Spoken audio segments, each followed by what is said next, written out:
Assalamualaikum. Hello everyone. Welcome back to my another video. In this video, how to copy values pictures in Excel. First of all, select your value. I select this. Then Ctrl C for copy and right click mouse. Click the icon, past special icon.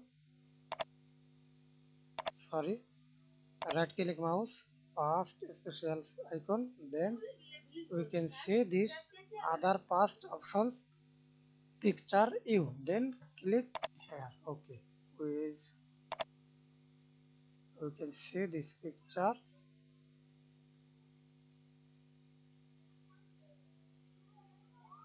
Hold shift, resize it.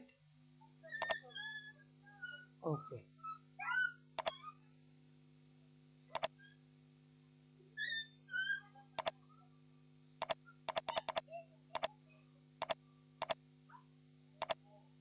thanks for watching video.